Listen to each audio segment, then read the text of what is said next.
जय हिंद ब्रदर्स। मैं आप लोग को आज बताने वाला हूँ कि मैंने बीएसएफ एचसीएम और सीआरपीएफ एचसीएम का एग्ज़ाम कैसे क्वालिफाई किया और क्वालिफाई करने के बाद भी मैं उसका टाइपिंग टेस्ट देने के लिए क्यों नहीं गया कॉल लेटर आने के बाद भी। तो मेन बात ये है कि 2023 में ऐसा हुआ था कि असम राइफल का भर्ती भी खुला हुआ था और बीएसएफ का एग्ज़ाम दे चुका था मैं, सीआरपीएफ का भी दे चुका था एग्ज़ाम और बीएसएफ का रिजल्ट भी आ चुका था। उसमें मुझे टाइपिंग टेस्ट के लिए भी बुला लिया गया था। टाइपिंग टेस्ट और मेडिकल एक ही दिन था। मगर क्या हुआ था कि मेन बात ऐसा था कि मेरा जो असम राइफल का भर्ती वो थोड़ा स्पीड चलता है ना, तो असम राइफल का 2 सितंबर को क्या था, मेरा ज्वाइनिंग था और उसी दिन मेरा बीएसएफ एचसीएम का टाइपिंग टेस्ट था और मेडिकल एग्जामिनेशन था। इस कारण से मैंने, क्योंकि भाई नौकरी मिलना बहुत बड़ी बात है और वो बीएसएफ एचसीएम और असम राइफल क्लर्क का सेम पोस्ट का था, इसी कारण से मैंने क्या किया। और मुझे असम राइफल का वर्दी क्या होता है कि आर्मी के जैसा होता है, तो मुझे आर्मी बनने का भी बहुत शौक था, तो इस कारण से मैंने असम राइफल चॉइस किया था। उसके बाद मैं चला गया था असम राइफल ज्वाइन करने के लिए। इसी प्रकार मैं बीएसएफ का टाइपिंग टेस्ट नहीं दे पाया। अब आप लोगों को मैं बताने वाला हूँ कि ये तो मेरा अचीवमेंट था, जिससे कि आप लोगों को पता लगे कि जो बता रहा है वो भी कुछ करके आया है। आपको मैं ऐसे फेंक के मतलब कि नहीं फेंक रहा हूँ कि ऐसा करो बोल, क्योंकि वो मैंने ऑलरेडी एग्ज़ाम क्वालिफाई किया है, तो इस कारण से मैं आप लोगों को बता रहा हूँ कि आप लोगों को प्रिपरेशन कैसे करना है। तो सबसे पहले याद रखना कि उसमें बीएसएफ एचसीएम में 5 क्वेश्चन होता है ना, उसमें मेनली होता है हिंदी या इंग्लिश, आप जो भी चॉइस करो, और मैथमेटिक्स, रीजनिंग, क्लरिकल एप्टीट्यूड और आपका कंप्यूटर होता है। उसमें जीके नहीं होता है। तो ये आपका गेम चेंजर है। मेनली आप लोगों को फोकस करना है, मैथमेटिक्स का सिलेबस ख़त्म कर लेना है, हिंदी का ख़त्म कर लेना है, ठीक है। हिंदी या इंग्लिश आप लोग जो चॉइस करो, मैंने हिंदी किया था। और कंप्यूटर का हो गया, रीजनिंग तो सभी का बढ़िया होता ही है। उसके बाद क्लरिकल एप्टीट्यूड भी क्या होता है, थोड़ा मोड़ा रीजनिंग, मैथमेटिक्स ये सभी मिला के आता है।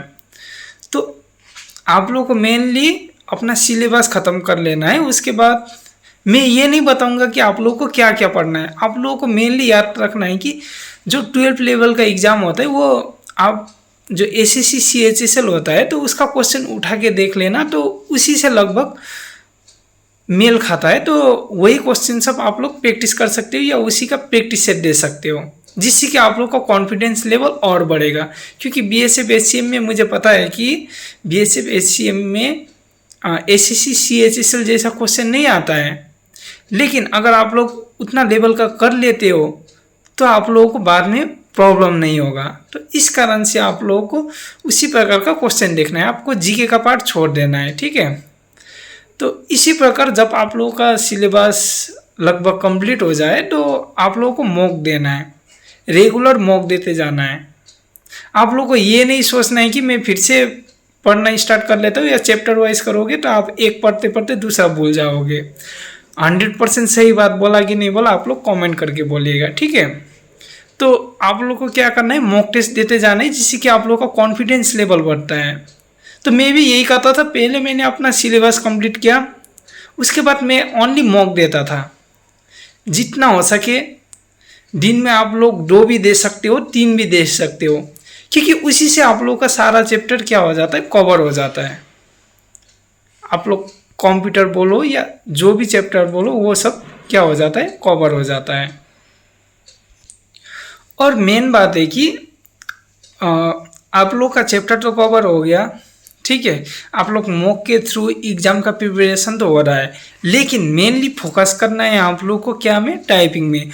सुबह 1 घंटा दे देना है, शाम को 1 घंटा देना है। आपको ये हैबिट नहीं रखना है कि वहाँ पर सॉफ्टवेयर में आएगा या पेपर में आएगा। अगर सॉफ्टवेयर में आता है तो मैं सिर्फ सॉफ्टवेयर में करूँगा, ऐसा कुछ नहीं है। आप लोग को दोनों में करते रहना है। सुबह के टाइम आप लोग क्या कीजिए, जो 1 घंटा होता है वो न्यूज़पेपर देख के न्यूज़पेपर से आप लोग वर्ड में या किसी में टाइपिंग कर सकते हो, ठीक है। अगर आप लोगों के पास कंप्यूटर का फैसिलिटी नहीं है तो आप लोग मोबाइल से कर सकते हो, क्योंकि मैंने भी मोबाइल से ही कंप्यूटर जो टाइपिंग है वो सीखा था।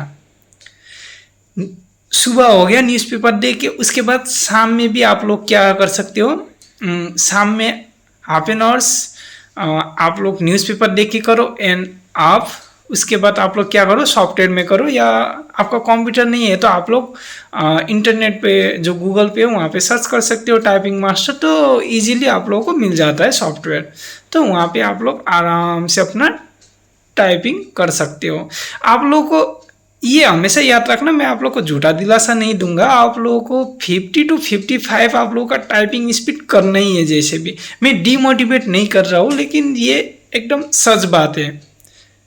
और अभी तो ऐसा कर दिया है कि बीएसएफ में अभी तो रनिंग भी कर दिया है, हमारे टाइम में रनिंग नहीं था, तब सिर्फ हाइट चेस्ट ये सब मेजरमेंट होता था, तो ज़्यादा बंदे नहीं छटते थे। लेकिन अभी जो है मेनली फिजिकल भी है, तो जो ज़्यादा पढ़ा लिखा बंदा होता है वो क्या करता है, वो अपना फिजिकल में ध्यान नहीं देता है, तो वो अब फिजिकल में ही फेल हो जाता है। तो इस कारण से आप लोगों को क्या करना है, फिजिकल में भी ध्यान देना है। सभी को इक्वली लेके चलोगे तो आप लोगों का 100% सिलेक्शन हो जाएगा। और सिलेक्शन होते ही आप लोगों का मेन क्या है पता है, आप लोगों का डायरेक्ट हवलदारी लगेगा, जो कि एक ACC-GD के थ्रू जो कांस्टेबल में जाता है उसको वही मिलने में उसको 20 से 25 साल लग जाता है, जो आपको डायरेक्टली मिल जाता है। तो ऐसे करके आप लोगों को प्रिपरेशन करते रहना है। आप लोग मत सोचो कि बीएसएफ का अभी तक एग्ज़ाम डेट नहीं आया है, एग्ज़ाम डेट आने के बाद पढ़ लूँगा, ऐसा कभी नहीं होता। प्रिपरेशन करते जाओ। मेरा भी पहले नहीं होता था, लेकिन मैं प्रिपरेशन करते रहा तो एक भी नहीं हुआ, लेकिन बाद में देखा मेरा HCM का ही 3 एग्ज़ाम निकल चुका था।